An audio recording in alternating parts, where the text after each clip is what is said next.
What's up, everybody? Back at it again with another review. This one being a vintage item that I am reviewing today. And boy, did this thing need some repair work done to it.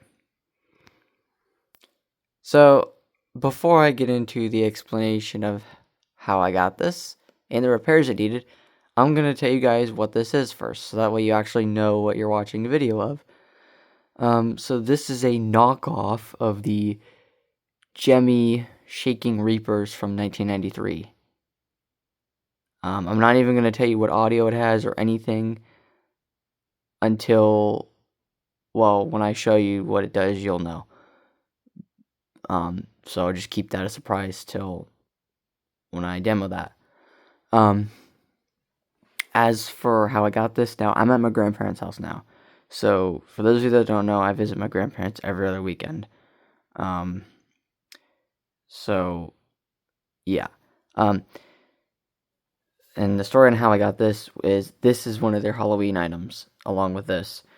However, these are both mine now.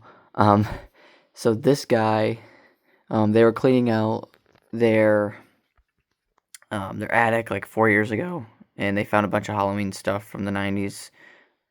These things, well, that they already had, like they already knew that they had that because they go camping every year at this one certain campground, and they take it with them every year. Whereas this one, it was in a tote for years, kind of neglected with a few other Halloween stuff.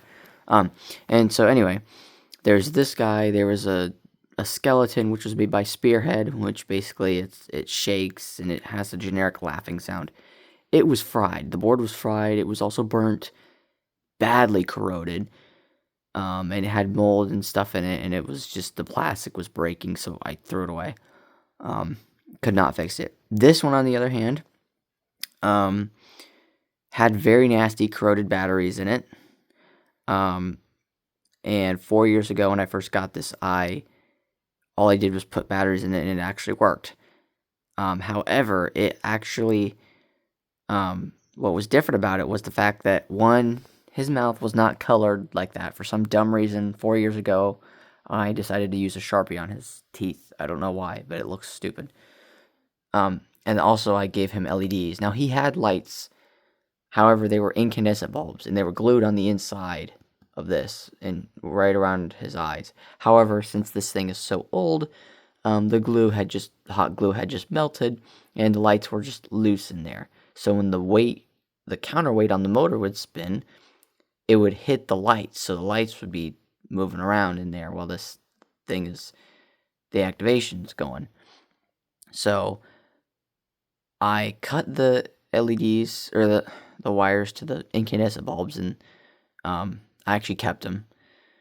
And then I used these LEDs, which are like an orangish red ones. They look orange, but they actually light up like a orangish red color.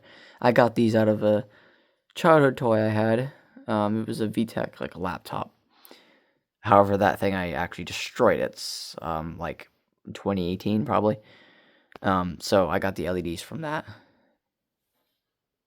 2 out of the 4 LEDs, because I had 4, but I used 2 of them for this. So yeah, and I drilled the holes in there. This was 4 years ago, and as you can see, this one's not really centered like that one. This one should be like right here, but it looks kind of bad. But I mean, the whole face kind of doesn't really look centered anyway, so I guess it kind of goes along with it. But yeah. So anyway, at the time, all I had needed to do was put LEDs or fix the wires for the lights, and then it worked. And then, or no, the little counterweight thing was off the motor, so I put that back on there. Fixed it, put it back together. It was good. And then last year, I dropped this thing on accident, and the bracket piece with the screw pillars on the motor that hold the motor on to the inside of this thing, like on the battery compartment, it had snapped off. So yeah, that was not good. So that piece snapped off. Well, I glued it back on. Here's its base, his base. It was the top part of this. It completely snapped off, and the little bracket piece, which is not on here. Oh my god, dude, these freaking battery contact does not stay in here. It just falls right out. I don't know why. I cleaned it, put it back in there, and it does not want to stay in there, and it's so freaking frustrating. See, watch. It like falls right out. So annoying. You can see that's rusted and corroded. Not too bad. It was way worse before. Anyway, this is the original base from this guy. So I replaced it today. It took me like 4 hours. And I finally was able to fix everything.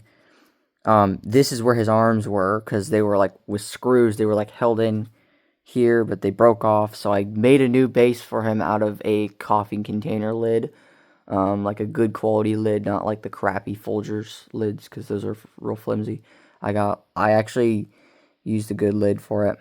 I traced this, like traced it out and made a new base for him. But before I show you that, just gonna take a look at his old parts. Here's the original speaker. It blew out, so I replaced it with a slightly bigger one. Slightly bigger. And here's the motor, original motor. This one, it worked fine, but I just decided to replace it anyway. And then here's the little counterweight that went on top of the motor. As you can see, that is really rusted. And the weird thing was, or the funny thing was, the fact that I literally couldn't find this today when I was repairing it, but luckily I had a spare one of these things, so I just put that one in here, which actually works slightly better, I think, because this one, I think, slid off too easily. Like, if it were to drop, this one would fall off really easily, whereas that one, I haven't dropped it yet, but it was pretty hard to push it on the shaft of the motor, so obviously that thing's probably not going to fall off anytime soon. It better not, anyway, because this thing's a pain to take apart, or would be, anyway. So, yeah, the motor that I put in this guy, is like one of these, even though it had, which is interesting, it had like one of these kind of motors. Which normally they have like one of these kind of motors. Which is usually like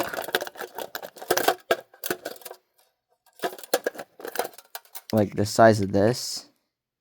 I don't know if you guys can tell, but yeah, it's usually the size of this is what these have. Ghosts and stuff. However, this motor is slightly bigger, and I put one of those in here on the new base. So, yeah, this base was just so brittle, like, it was breaking and stuff, like, on-off switch, it's corroded, as you can see, it's really bad, so and that was just breaking, parts of it were breaking off, so I'm like, you know what, I'm going to make a new base for it, and I gave him a new battery compartment, I put holes, I gave him a different speaker, it looks really bad, also, in order to keep his arms in place, because they're just like wires, you know, I used gears, and there was holes in the side of his head from where there was originally strings and screws that kind of held them in there. But over time, they broke, obviously. So then I just used big gears to kind of also hold this thing, well, the whole base on there. But then I put hot glue around the whole thing. I don't know if you can see that or not. It looks really bad. But I also put hot glue around the whole base and stuff. And then I also glued part of the cloak over here to kind of cover it up so you can't really see the gears, or, you know, like how it's being held together. So, yeah, and it works pretty good now. And for the longest time, I had an issue with the counterweight hitting the wires to the LEDs, to these lights. So what I did is just today I glued the wires like right around here on the inside of his head, so that way it's out of the way. So that way when this thing spins, you don't hear a like the sound from the weight hitting the wires, because it was so annoying. So yeah, this is what he looks like. Had to re-glue these, reposition them, you know. This is how long it is. It's pretty long. It's also got a second hole back here. Not sure why. But, yeah, I'm just going to demo him for... Well, actually, I'm going to tell you what I did. So I replaced the speaker, gave it a new battery compartment, and the switch is actually on the battery compartment itself, which is nice. And then, sensor and all that kind of stuff, I glued it. I have pictures of it, which I'll post probably in a community post later, or make a YouTube short of it. I'll probably make a YouTube short, because whenever I make a new community post, nobody ever comments or acknowledges that it's there. But when I make a YouTube short, there's like tons of people that watch it. So I'll even be lucky if like 20 people watch this video. Hopefully more people watch it, because this thing is ultra rare. Like, I've never seen this on YouTube, never seen pictures of it on Google. I found a ghost version of this, what I think is the ghost version, on it was like a eBay listing or something. Of course, it was just on Google where I found it. And how I think, or how I know that it's the version that is with this one, is because what it says on the box. It says the phrase that it says, and then it just looks generic. It doesn't look like the GEMMY version. So that might be the same company that made this one. So anyway, I'll show you what he does. Happy Halloween! Happy Halloween!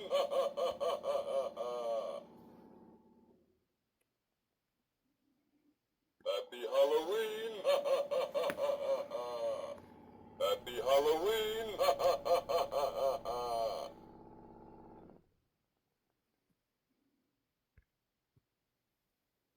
Happy Halloween! Happy Halloween!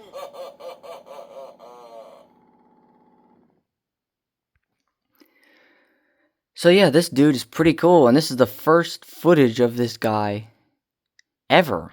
So those of you that are watching this right now, this is the first time you've ever seen one of these in action. This is a really interesting knockoff of the GEMMY 1993 Shaking Reapers.